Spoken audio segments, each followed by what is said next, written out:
पहली तो गल ये कि ख्वाबां तो निकल के हकीकत की दुनिया च आना चाहिए। बहुत अच्छे इस गल ते ताड़ी पड़नी। अगर तो सिर्फ असी अपनी वडियाई दियां कहानियां बयान करके ते अपना तुर्रा उच्चा करना चाहते हैं तो ये अज की दुनिया मुमकिन नहीं।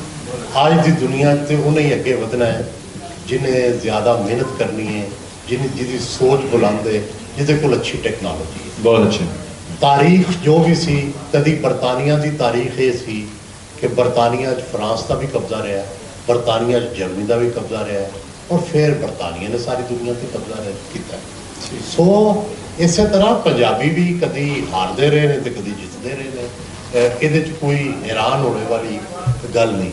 गल तो यह कि हर बंदा, चाहे मैं हारे आवां, चाहे मैं जिते आवां, चाहे मैं पसमानदा हाँ, चाहे मैं बहुत तरक्की याफ्ता हाँ, मैनू अपनी मिट्टी नाल मुहब्बत एक नैचुरल है, एक कुदरती गल है।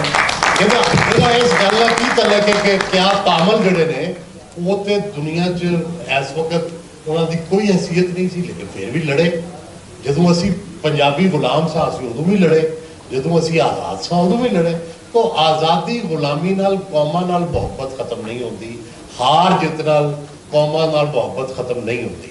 एक तो पहली है चुनाचे असी पंजाबी चाहे हारे हाँ चाहे जिते हाँ, असी पंजाबी हाँ और पंजाब नाल साडी मुहब्बत खत्म नहीं हो सकती। दूसरी गल ये कि जिहड़ी तहजीबां नूं तकसीम करने की जिहड़ी कोशिश है ये भी नहीं होनी चाहिए।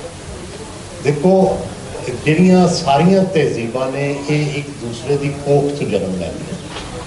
अगर इंडस वैली जिहड़ी है, अगर तुसी मोइंजो-डारो और हड़प्पा का आपस में रिलेशनशिप देखो, हुण अज हुणे डारलिंपल की नवी किताब आई है जिहड़ी कि जिन्हें कि सिल्क रोड्स गोल्डन रोड्स का नाम है, तुहाडे इंडिया च ही रहिंदा है, वो स्कॉटिश है। उन्हें लिखा है कि इस खिते का पुराना नाम मलूहा सी। ठीक, इस खिते का नाम सी मलूहा और दो चीज़ा उन्हें नुमाया तौर पर बयान कीतियां ने। एक उन्हें क्या क्लोवर तो दूसरा नील।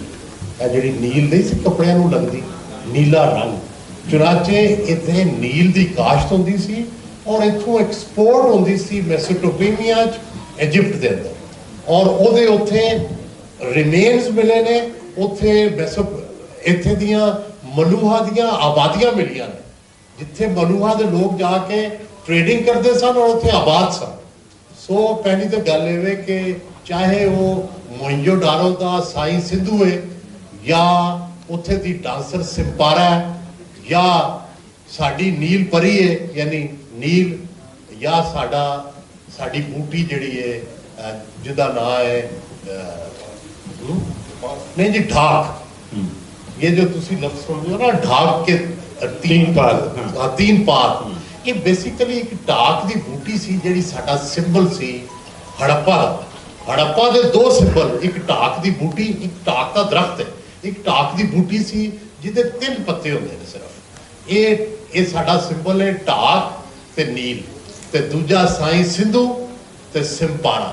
सिम्पारा तो यह पता लगता है कि असी कितनियां सदियां पहले भी मौसीकी डांस के शौकीन सा और साई सिद्धू तो यह पता लगता है कि असी कितनी सदियां पहले, हज़ारां साल पहले असी रिलीजन नूं भी समझते सा, असी सिविलाइजेशन नूं भी समझते सा।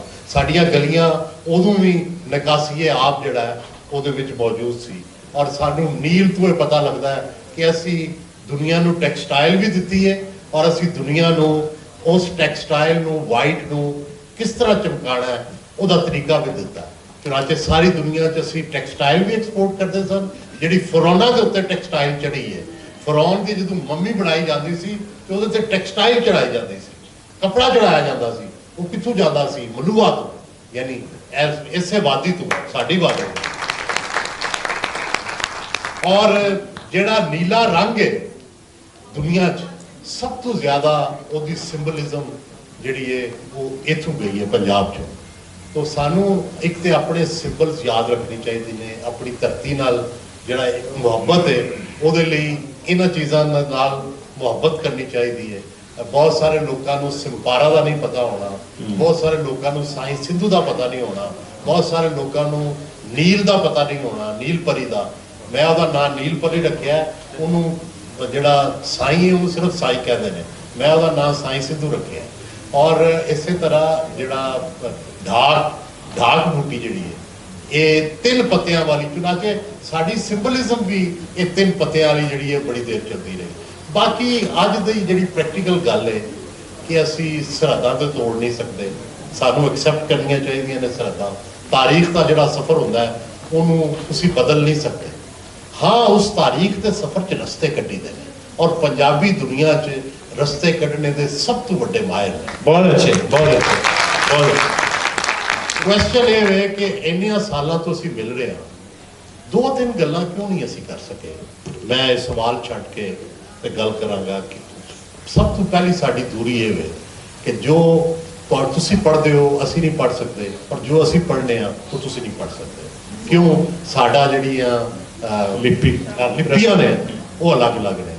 ਭਾਈ ਕੋਈ ਐਪ, ਕੋਈ ਐਸੀ ਚੀਜ਼ ਕਿਤਨੀ ਕਿ ਮਹਿੰਗੀ ਹੋਏਗੀ ਜਿਹੜੀ ਕਿ ਇਹ ਕਰਦੇ ਤੇ ਤਾਂ ਕਿ ਸਾਡੀ ਇਹ ਦੂਰੀ ਤੇ ਖਤਮ ਹੋਵੇ, ਅਸੀਂ ਤੁਹਾਡਾ ਲਿਟਰੇਚਰ ਪੜ੍ਹ ਸਕੀਏ, ਤੁਸੀਂ ਸਾਡਾ ਲਿਟਰੇਚਰ। ਬਹੁਤ ਅਹਿਮ ਗੱਲ ਹੈ ਮੇਰਾ ਖਿਆਲ ਹੈ। ਜਿਹੜੇ ਬੋਲੀਆਂ ਨੂੰ ਬੋਲੀਆਂ ਦੇ ਮਾਹਿਰ ਸਾਡੇ ਉਸਤਾਦ ਨੇ, ਉਹਨਾਂ ਨੂੰ ਲਿਪੀ ਦੇ ਮਸਲੇ ਤੇ ਜ਼ਰੂਰ ਇਸ ਗੱਲ ਤੇ ਕੋਈ ਨਹੀਂ, ਕਿਤਨਾ ਮੁਸ਼ਕਲ ਹੋ ਗਿਆ ਹੈ ਐਪ ਬਣਾਉਣਾ। ਮੇਰਾ ਤੇ ਖਿਆਲ ਹੈ ਕੋਈ ਮੁਸ਼ਕਲ ਨਹੀਂ।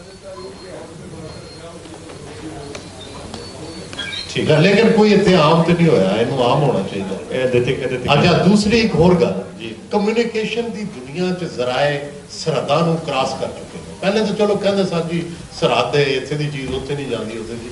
ਭਾਈ ਹੁਣ ਤੇ ਰੇਡੀਆਈ ਲਹਿਰਾਂ ਨੇ।